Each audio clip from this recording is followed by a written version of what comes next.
예, 오늘 주민문학 주제는 항우 이야기입니다. 그래서 제가 이제 소제목을 위기의 의미를 알았더라면이라는 소제목을 달았는데 이 항우가 좀 아쉬운 부분이 있는 인물이에요. 역사적인 인물 중에.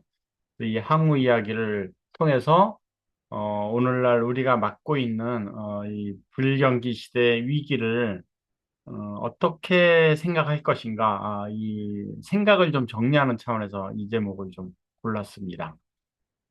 이제 지난주에도 그 한신 장군 이야기를 하면서 이제 중국 이야기를 좀 했었는데 중국이 이제 처음으로 진시 황제에 의해서 이제 처음으로 통일이 되고 아쉽게도 안타깝게도 통일되고 15년 만에 이 간신들에 의해서 이 통일국가가 멸망을 합니다. 그래서 이 넓은 땅을 두고 이 권력이 이제 그 존재하지 않는 이 어지러운 난세에 이제 두 영웅이 나타나서 중국 땅을 놔두고 싸움을 벌이는 게 이제 초안지 이야기거든요. 그래서 이 초안지를 배경으로 모티브를 따서 만든 게임이 이제 장기라는 것도 이제 지난주에 우리가 공부를 했었는데, 그래서 이 항우하고 유방이 싸우는 이야기거든요. 그래서 결국은 이제 지난주에 배웠듯이 항우의 장수 한신에 의해서, 유방의 장수 한신에 의해서 이제 항우가 마지막 전투에서 이제 지면서 이제 유방이 이제 통일을 하게 됩니다. 그래서 한나라, 시조, 고조가 이제 유방이 되는 거거든요. 근데 이 항우하고 유방 싸움이 이 중국 역사상에서 가장 많은 소재거리를 갖게 되고, 이 동북아시아에서 한국을 비롯한 일본, 뭐 이 동남아 월남을 비롯한 이 동북아시아권에서도 이 초안지 전쟁 이야기는 굉장히 많은 소재로 다뤄지고 있습니다. 그래서 아마 드라마틱한 인물들이 여기에 많이 나오기 때문에 이제 그런 게 아닌가 싶기도 해요. 근데 이게, 이거는 이제, 우리 한국 만화가 고우영 씨가 초안지라는 만화 시리즈를 만들면서 그 인물들을 그 묘사한 장면인데, 이 인물들을 아주, 시적절하게 표현한 그림이어서 제가 이제 자주 쓰는 그림이기도 합니다. 아, 이 유방을 묘사한 요 장면 보면 체구도 작고, 우리가 보기에 굉장히 그, 뭐, 초라해 보이는 인물이죠. 근데 이제 이 초안지에서 정작 졌던 항우는 굉장히 늠름한 장군으로 이렇게 표시를 하고 있고, 이 항우의 부인 우미인도 굉장히 그 고상한 여성으로 표현하고 있고, 유방은 이렇게 이제 행색이 초라한 모습에다가 유방의 부인 이제 여의도 굉장히 앙칼진 여성으로 이렇게 표현을 하고 있는데 굉장히 시적절하게 표현한 거라고 저는 생각합니다. 유방은 물론 항우하고 싸워서 중국을 두 번째로 통일한 한 나라의 고조가 되긴 하지만 동네 한량 출신이에요. 그다음에 뭐 그 조상을 어떤 조상인지 알아볼 수 없을 정도의 그런 미천한 지금으로 얘기하면 이제 흙수저 집안이라고 생각하면 됩니다. 그죠? 근데 이 거기에 대항한 이 항우는 명문 가문 출신이에요. 지금으로 치면 이제 금수저죠. 그래서 교육도 잘 받았고 대대손손 장군 집안이에요.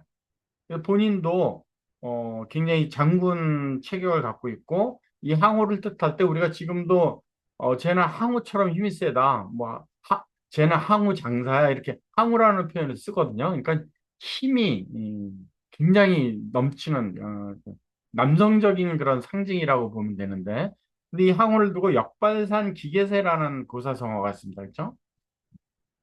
산을 뽑을 정도로 그 기운이 세다. 뭐 이런 뜻인데 그래서 지금 뭐 이 항우에 대한 것은 어느 면으로 보거나 유방하고 싸워서 패할 일이 없는 상대가 안 되는 거예요. 전적 비교를 하면 두 영웅의 이제 그 전적 비교를 한다면. 근데 이 초안지를 드라마로 한 그 중국 드라마를 보면 이제 몇 가지 이 두 인물에 대해서 이제 우리가 알 수 있는 문장이 나오는데 전투 천재 항우라는 단어를 씁니다. 이 팽성대전이 있었어요. 유방하고 이 항우가 싸우는 전쟁 중에 이제 유명한 전쟁 중에 하나인데 항우는 3만 명이에요. 근데 유방은 56만 명이에요. 뭐 게임이 안 되죠, 수적으로는. 근데 3만 명으로 56만 명을 완벽하게 무찌릅니다. 이게 팽성대전이에요. 그러니까 이 항우한테 전투 천재라는 그런 이제 그 미사여구를 여기다 갖다 붙였는데 그냥 말 그대로 뭐 백전백승이죠. 정확하게는 70번 싸워서 69번을 이겼다고 합니다. 그러니까 백전백승을 하는 항우고 유방은 그냥 백전백패예요. 뭐 싸웠다면 지고 도망가기 바쁘고 그래서 이 또 형양 전투라는 그 또 두 인물의 전투가 있는데 여기에서도 계속 유방은 도망만 다녀요. 싸우는 척하고 도망가고 싸우는 척하고. 물론 이제 뭐 여러 가지로 밀리니까 도망만 갈 수밖에 없었죠. 그래서 이게 이 전쟁에서도 두 인물에 대해서 이제 그 미사여구를 수식어를 갖다 붙이는데 황후는 공격 천재, 유방은 도망가는데 천재다 이거예요. 응? 그래서 이 두 인물을 얼마나 그 묘사를 잘 했는지를 어, 우리가 고우영의 만화나 이 드라마를 통해서도 이제 우리가 볼 수 있다시피 두 인물이 굉장히 대별적이에요. 어느 모로 보나 황후가 나중에는 이길 것 같은 그런 전세를 갖고 있었는데 근데 의외로 이 항우가 집니다. 그래서 무너진 역발산. 항우를 뜻하는 게 이제 역발산 기계세라는 고사성어가 있다 그랬잖아요.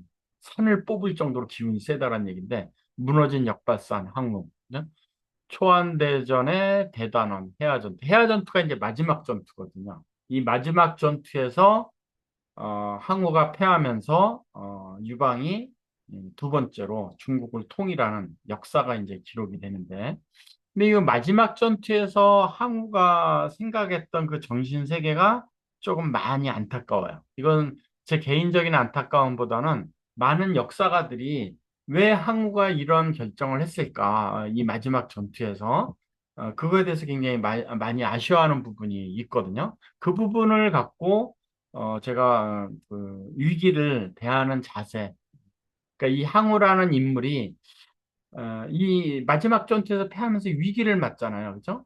그래서 이 본인이 맞았던 위기가 뜻하는 의미가 뭔지를 항우가 제대로 인식을 했었다라면 아마 중국 역사는 항으로 통일이 되는 그런 기회가 있었을 것이고 중국 역사가 이렇게 바뀌었다면 동아시아 역사가 바뀌었을 것이고 결국에는 세계 역사도 지금의 세계 역사가 아니고 또 다른 방향으로 세계 역사가 흘러갔을 수도 있다는 그 개연성 때문에 많은 역사학자들이 이 마지막 전투에서 항우가 그 위기를 맞으면서 그 이 위기를 대했던 자세에 대해서 굉장히 아쉬워하고 있는 부분이 있거든요. 그 부분을 이제 우리가 오늘 공부를 하면서 우리가 맡고 있는 위기, 내 개인이 맡고 있는 위기를 어떤 자세로 임할 것이냐, 이것을 우리가 이제 공부를 좀 하고 싶어서 오늘 사실 주제를 삼은 거거든요. 이 마지막 전투를 보면 이제 북쪽에서 한나라 군대가 이제 쳐내려옵니다. 정확하게는 한신의 부대가 이제 쳐내려오는 거죠. 유방의 부하 장수인 한신이 쳐내려오고 있고 이제 남쪽으로 남쪽 땅이 이게 초나라 땅이거든요. 그러니까 항우 집안이 원래부터 자산 대대로 장군 역할을 했던 초나라는 나라의 땅인데 이 남쪽으로 계속 밀리는 거예요. 밀리면서 이제 이 해야강 전투에서 이제 전투를 합니다. 전투를 하는데 많은 병사를 잃습니다. 요 해야강 전투에서 나오는 구사용어 중에 하나가 사면초가라는 말이 있어요. 그죠? 그러니까 한나라 부대가 쫓기는 초나라 부대를 강가로 몰아세우면서 마지막으로 이제 전투를 할 때 밤에 이 초나라 군사들은 자기 고향 땅을 바로 강을 두고 고향 땅인 거거든요. 근데 이제 막 쫓기고 있는 거예요. 그러니까 한나라 부대원들이 이제 이 항우에 있는 초나라 사람들이 항복을 해서 또 한나라 장수가 된 고향이 초나라에 있는 한나라 군사들도 많이 있거든요. 그 한나라 군사들을 긁어 모아서 한신이 초나라 그 노래를 부르게 한 거예요. 밤에 구슬프게.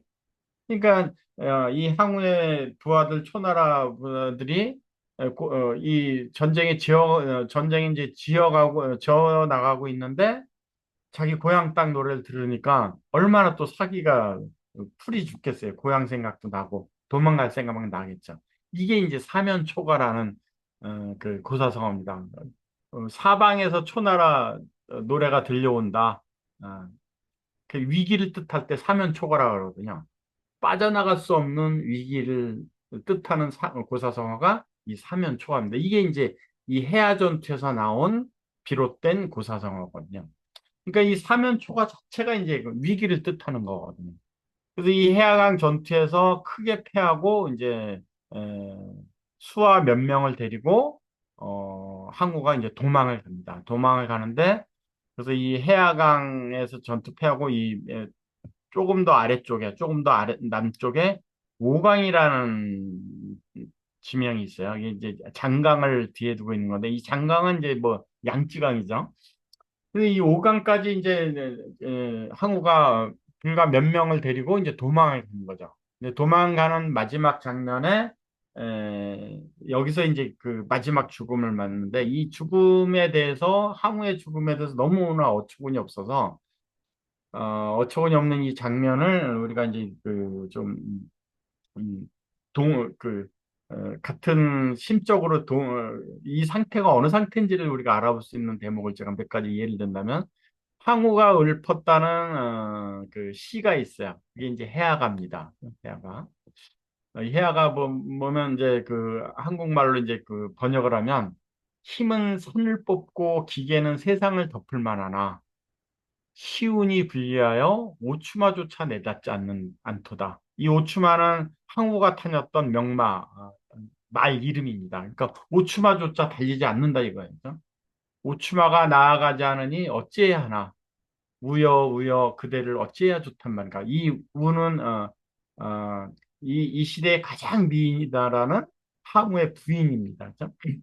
말도 안 달리고 시운이 분리해서 이런 상황이 맞닥뜨려져서 내 그 명마인 오추마도 달리지 않고 지금 이 전쟁에서 패해서 죽게 생겼는데 이 아리따운 내 부인은 어떻게 하면 좋단 말이냐 이런 뜻입니다. 그죠?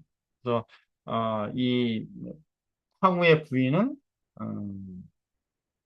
자결을 하고 스스로 자결을 합니다. 남편이 자기를 어쩌지 못하고 안타까워하니까 자결하고 결국 이제 항우도 이제 자결을 하는 것으로 끝나는데 그래서 이 두 사람의 그 애절한 것을 경극으로 만든 게 패왕별이라는 경극입니다.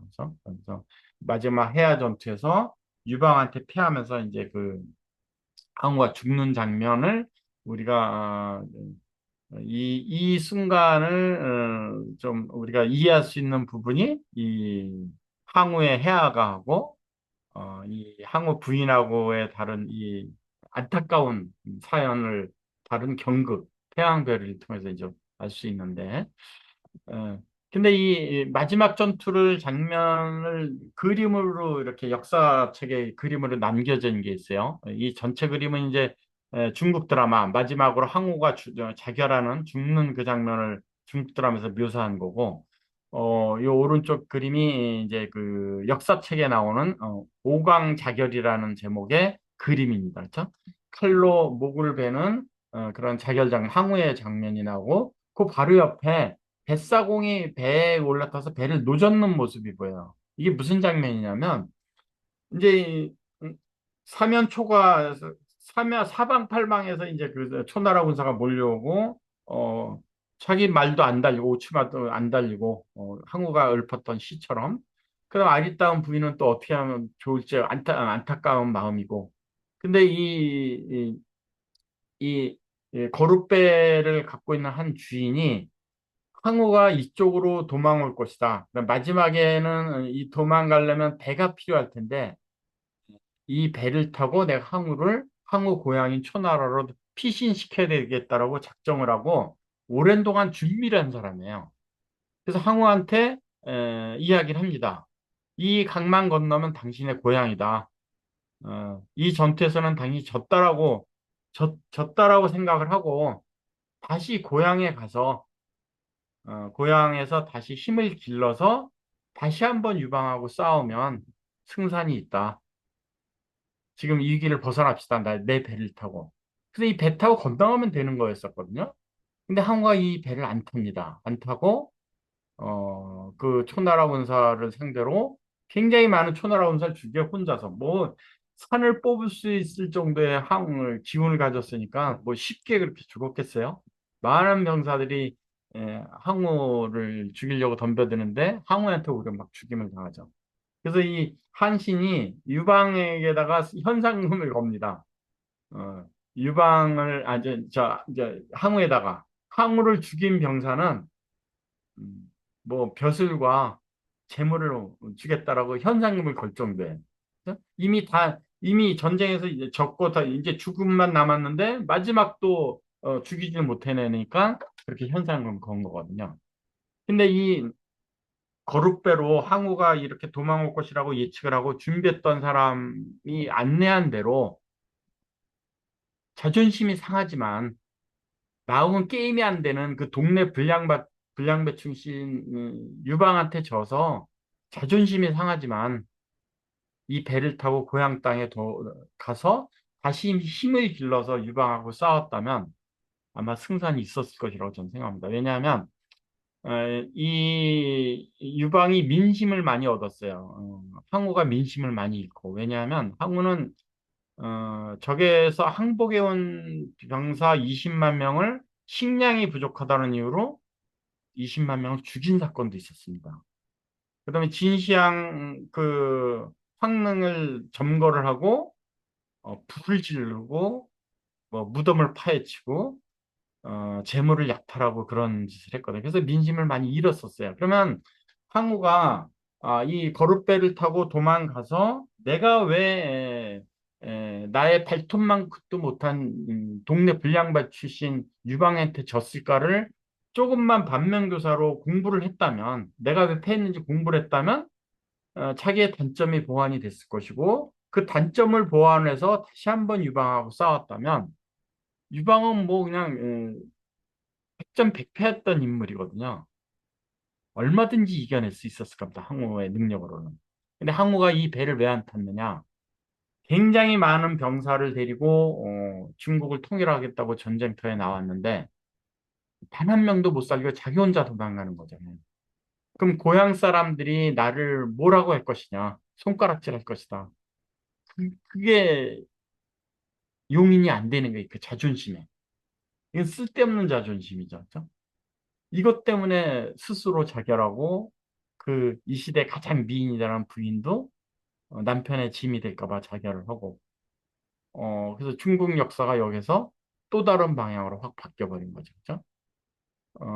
예를 들면 뭐 제가 한 나라를 통일한 유방을 제가 폄하해서 좀 저거 하지만 동네 양아치 출신이 황제가 됐으니 정치가 뭐 잘 된 부분도 있겠지만 뭐 한 나라가 500년 이상 지냈으니까 뭐 잘 된 걸 하지만 근데 보다 나은 사람이 황제가 됐다면 보다 격이 있는 중국 역사가 되지 않았을까 하는 거죠.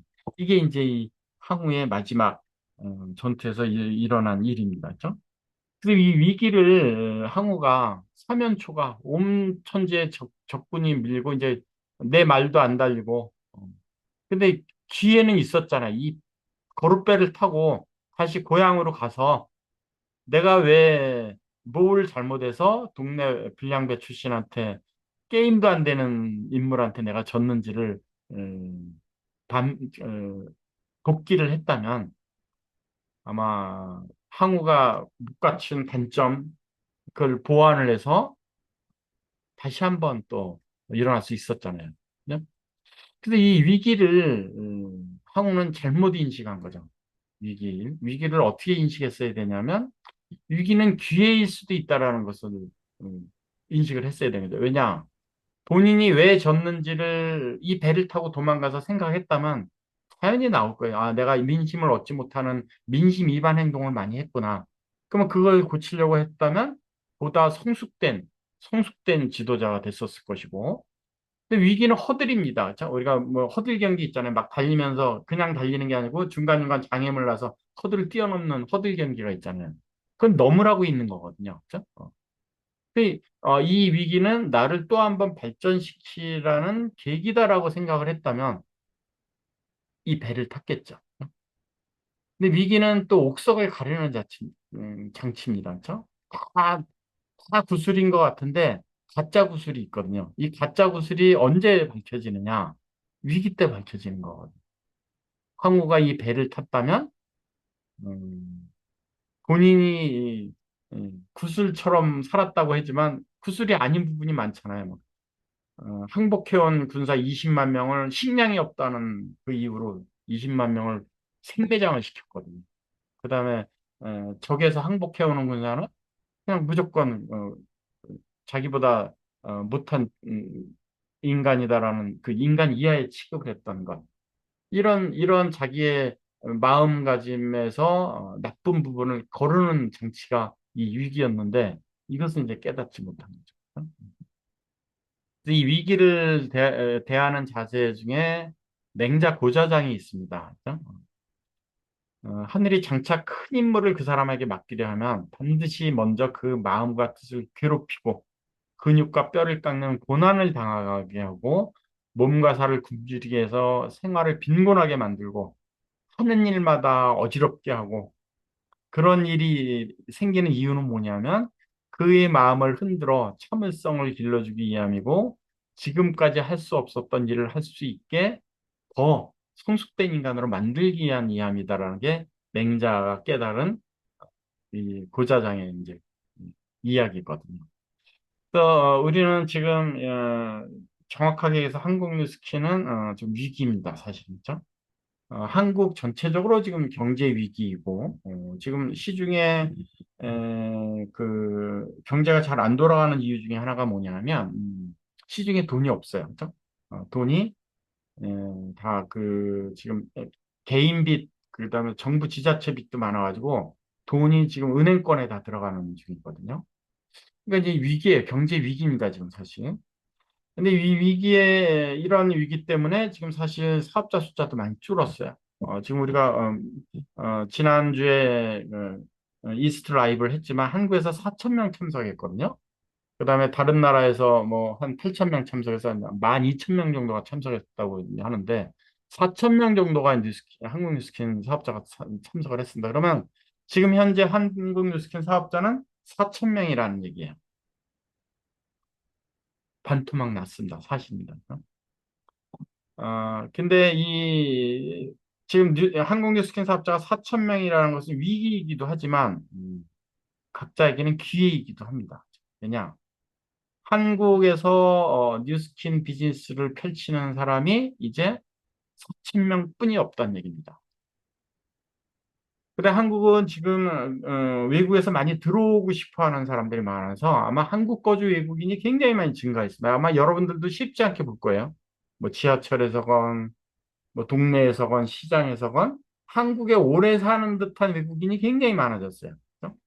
이것은 한국 뉴스킨 사업자인 또 다른 기회입니다. 외국을 가지 않고도 외국에 뉴스킨을 사업을 할 수 있는 해외 사업을 할 수 있는 좋은 기회입니다. 그렇죠? 근데 경제 위기에서는 많은 사람들이 경제 활동을 할 수 있을 만한 거리가 없어요. 당연히 네트워크 마케팅은 다시 한번 내가 한번 해볼 수 있는 일이 아닐까 하고 비즈니스의 대상으로 네트워크 마케팅이 대두가 됩니다. 그렇죠? 불경기에는 소비자는 줄지 모르지만 사업자는 는다라는 옛날부터 내려오는 그런 사업자들 간의 고사성어가 있거든요. 소비자는 줄지만 사업자가 늘어난다. 그다음에 새로운 보상 시대를 맞이하고 있습니다. 새로운 보상은 초기 진입하는 사람들한테 굉장히 유리한 많은 초기 사업 자금이 될 만한 그런 인센티브가 있는 비즈니스 그 보상 제도거든요. 그래서 잘 활용을 한다면 우리는 이 위기를 넘어서서 보다 나은, 보다 빠른, 보다 확장된 그런 그룹 사이즈를 갖는 미래를 맞지 않을까 하는 차원에서 오늘 이 주제를 삼았습니다. 위기는 기회입니다. 다른 시각으로 본다면 얼마든지 여러분들이 주변에서 기회의 그런 틈새를 볼 수 있을 것이라고 생각합니다. 위기는 기회입니다.